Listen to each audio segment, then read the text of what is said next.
มาสุงคะมาสุงคะมาสุงคะพ่อแม่พี่น้องผู้ทำยินกูก็กูคนกะค่ะเสียคู่มึงดีมาสืบหลัดลองหมายพงหมายจักหลัดหมายพงหมายจักหลัดอันเขาเข้าใจอยู่ในพงอันเขาเข้าใจในจอยเขาขาเป็นชัดเทไรจอยเขาขาเหตุการณ์เหตุงานไว้ขึ้นไรจอยเขาขาหมักมีเป็นชัดเทไรค่ะนะฮัลโหลฮัลโหลฮัลโหลฮัลโหลเนาะหมายพงค่ะหมายพงนำปัดพงหมายจักหลัดนะหมายจักหลัดเพราะว่าเมื่อเดี๋ยวในเมื่อกำปนพี่น้องใต้ถูกที่เตอร์ที่พี่น้องใต้เตอร์ที่ถูกที่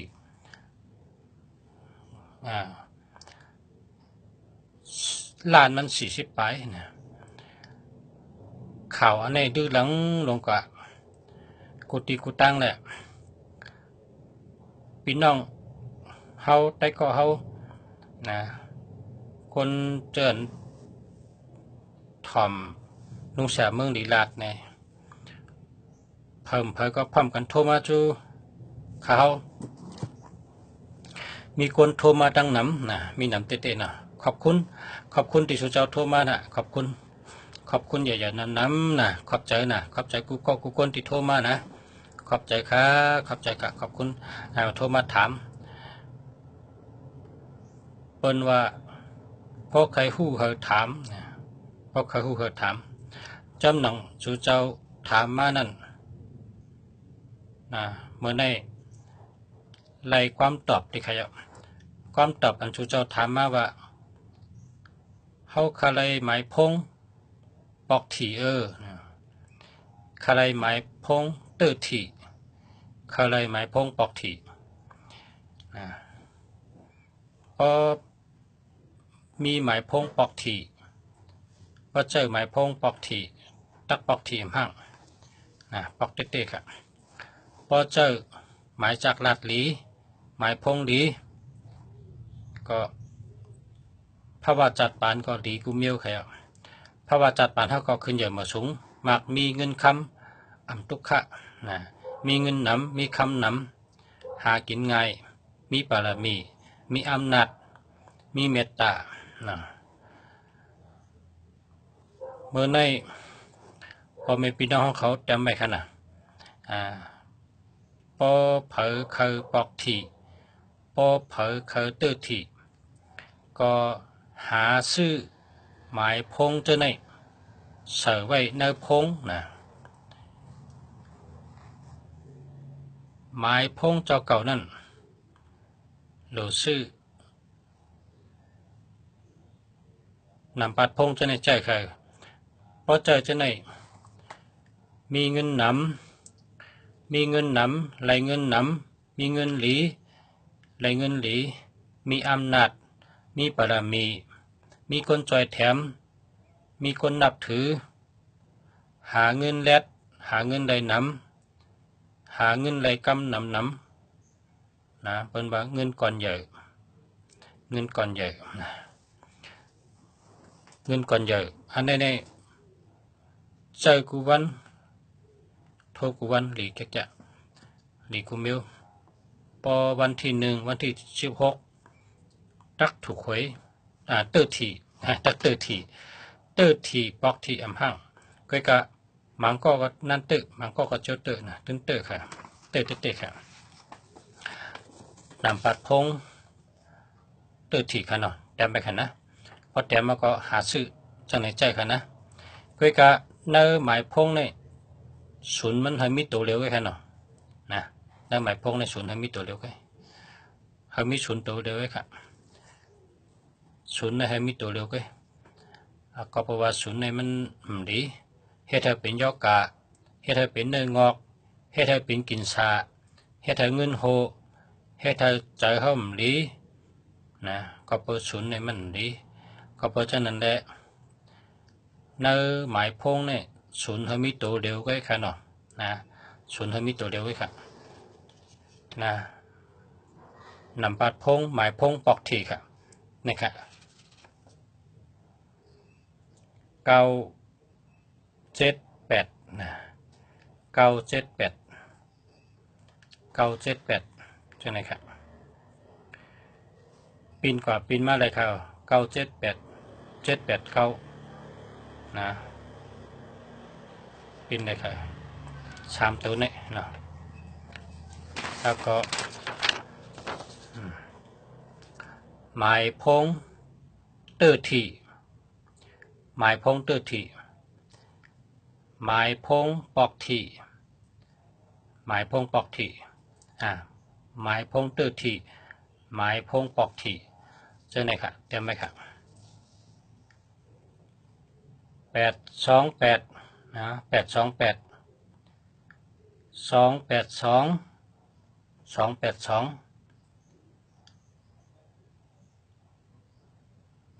289นะ829 289 782 289นะ289 879นะ879เป็นจังได๋ครับอันในนำปัดพงหมายพงมีเงินนำปอกถี่นะเลยปอกถี่เลยเตอร์ถี่หมายจากรัฐนะหมายจากรัฐปอกถี่เตอร์ถี่หมายจากรัฐอันดีค่ะหมายจากรัฐจารีมีเงินนำหาเงินเลยนำเงินก่อนเยอะเป็นจังได๋ครับพ่อแม่พี่น้องเขาพอเจอหมายพงอันดีหมายพงดีนี่ลูกใกล้เฮ็ดตั้งดีน้ำใกล้หลูใกล้ตันใกล้ลองซ้อมใกล้ไวพลานั่งสมาธิแผ่เมตตาใช่ไหมครับเพราะว่าหมายพงเมียวหลีหมายพงจาหลีเนี่ยเป็นตัวกันนั้นอันมีแหงนะมันมีแหงถาดมันจะเป็นกุศลครับถาดมันเป็นกุศลเนี่ยเป็นถาดเฮ็ดให้คนเจอหมายพงดีเนี่ยมีหลับเงินนำไหลเงินนำก็เพราะฉะนั้นเนี่ยคนอันเจอหมายพงจาหลีเนี่ยหรือเลยลัดหลีนะลัดความดีลัดลองดีเฮ็ดลองดีวนลองดีนะวนลองดีใกล้กับลูกกับตันกว่าลูตันน้ำเพราะเหมือนหนังเปิ้นเฮ็ดพลาเปิ้นหล่อพลาเปิ้นเฮ็ดกองมูเปิ้นเฮ็ดจองใช่ไหมลูกกับโฮมดูโฮมตันเปิ้นว่าเพราะอะไรเฮ็ดพลาเนี่ย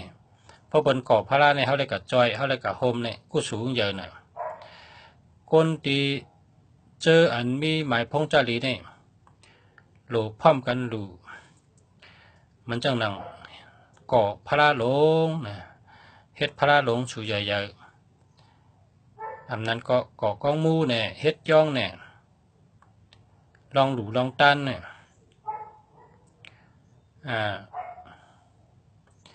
หลูได้ตันหลูสั่งการหลูสปิดหลูหมักนับสปิดสั่งการปริคราสั่งการชื่อเป็นชุดชื่อเป็นจุ่มเพราะชื่อเอามาหลูกจ้องเพราะมาหลูกจ้องเนี่ยหยัดน้ำให้มือหยัดนั่นมันแต่ได้ว่า3 นิ้วเนาะแต่ได้ว่ากล้าม3 ข้อที่1ว่าขามาหลูตันปันหมายพงค่ะตัวไหนลาดกุตัวน่ะลาด3 แผ่นค่าหลูตันปัน หมายพงกะ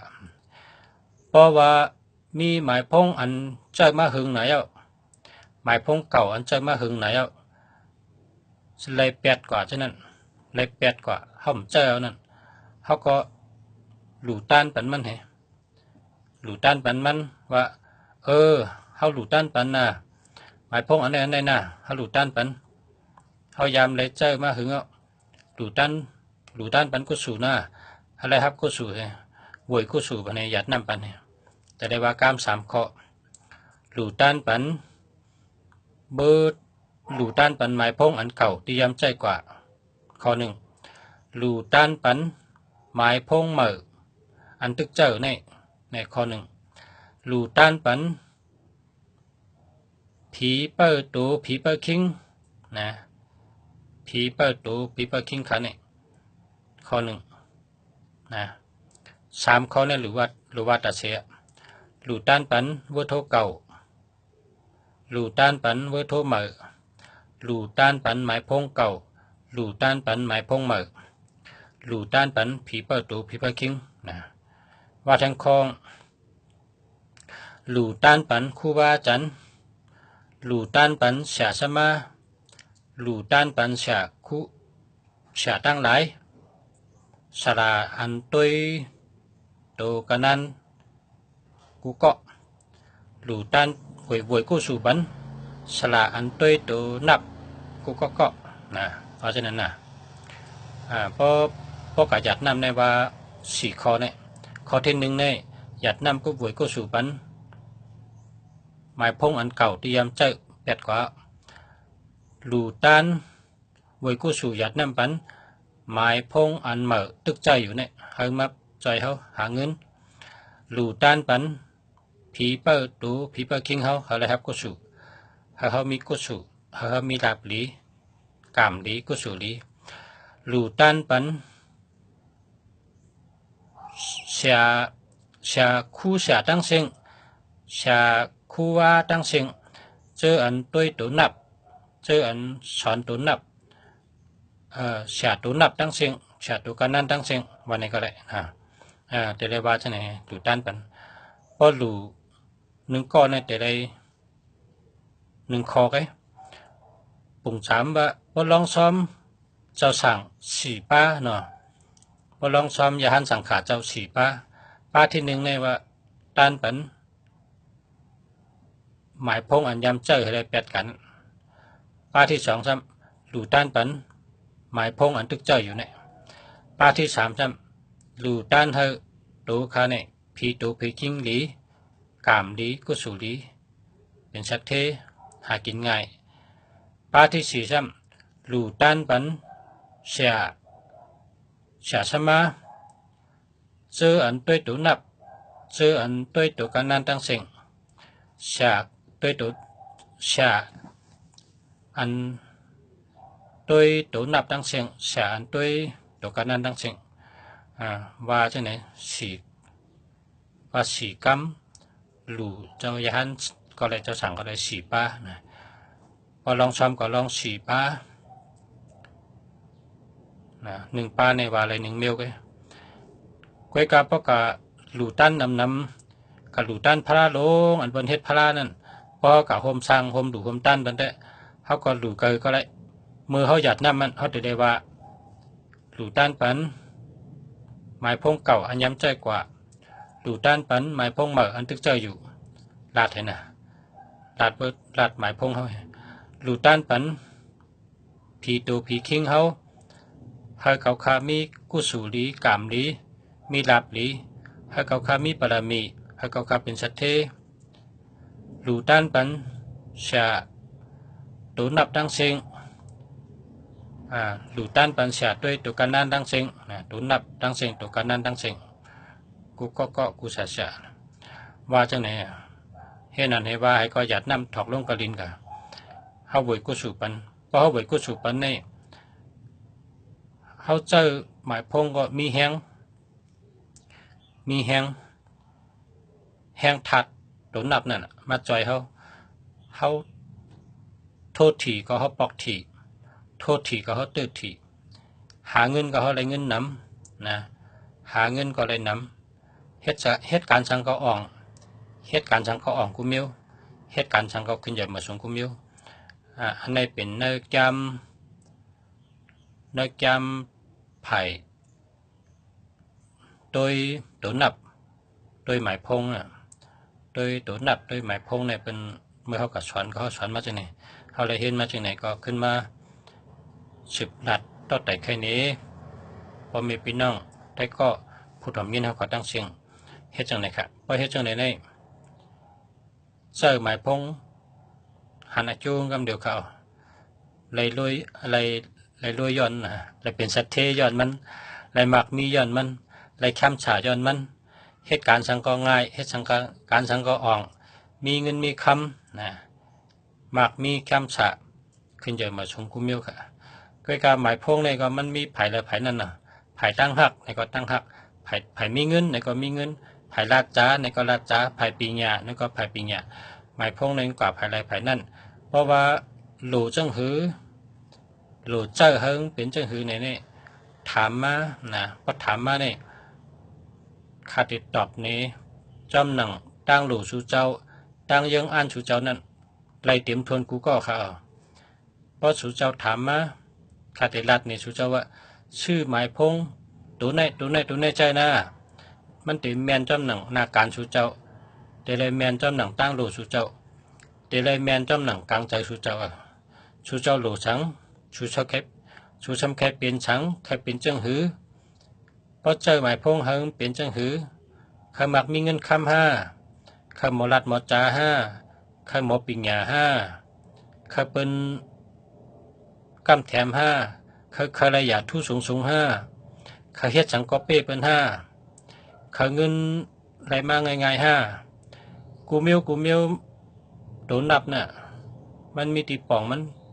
เป็นกู้ค่ะนะสองตัวกู้กันนะสองตัวกู้กันตัวเดียวก็มีตีป่องเพราะ2 ตัวในซ้ำป่องทั้งเมียวเนี่ยก็เพราะฉะนั้นเนี่ยพอขาหู้ก็ต้องโทรมาถามหรือเลยโทรมาถามเพราะชูเจ้าโทรมาถาม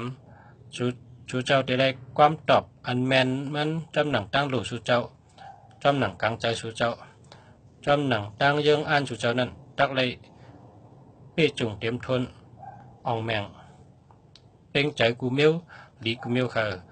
หมายพงกันเฮ็ดมาเนี่ยมันมีแห้งเตะๆค่ะเฮาคาหลู่ยุ่มยำเทเจ้ากับเลยเจ้าตักขันจูงตักหลีป๊อบเมียวหลีก็หลีกำเดียวมันตึงหลีมันพอเจอหมายพงเจ้าหลีหมายพงเมียวหลีเนี่ยเพราะว่าจัดปันเกาหลีมีเงินมีคำก็เพราะฉะนั้นแหละหลู่ได้หู้เสียสังกัดเจ้าป้ออ่ำหู้เสียได้เจ้าเนี่ยหมายพงนั้นเจ้าอาจูงกับเมียวเจ้าเก่าทำเหตุการณ์เมียวเนี่ยมันแมนตั้งเดียวกันเพราะเจ้าก็ให้แมนจำหนังตั้งหลู่เจ้าเก่าเพราะเป็นก้นกล้าเจ้าเมียวนึงเพราะเป็นผู้ห้องกามเจ้าเมียวนึงเพราะเป็นคนฮอตาลาเจ้าเมียวนึงหมายพงเมียวเหลือเมียวนั่นกว่าตั้งไหนตั้งนั้นไงมังก็ในเจ้าหนำปัดพงเนี่ยมันมีเงินก็เพราะว่าหนำปัดพงเขา7 ตัว10 ตัวนั้นมันมีตัวเงินให้ตัวก็เพราะฉะนั้นได้เนื้อหมายพงในหลุดเลยมีตัวเงินหลุดเลยมีตัวเงินหลุดมีตัวมีเงินตัวเมตตาตัวไผ่รัดไผ่จ้าตัวเมตตาเนี่ยหลุดกูก็ไปการตั้งหลุดก้นกองอะไรมันเหมือนกันจำหนังจู่เจ้ามีตั้งหลุดนั้นแค่โทรมาถามกันหรอมีตั้งหลุดเช่นก็ขัดใจเลยค่ะเรียกหมายพงเปลี่ยนหมายพงเสียใจค่ะมาชงค่ะมาชงพ่อแม่พี่น้องเขากูก้อนค่ะมาชงค่ะ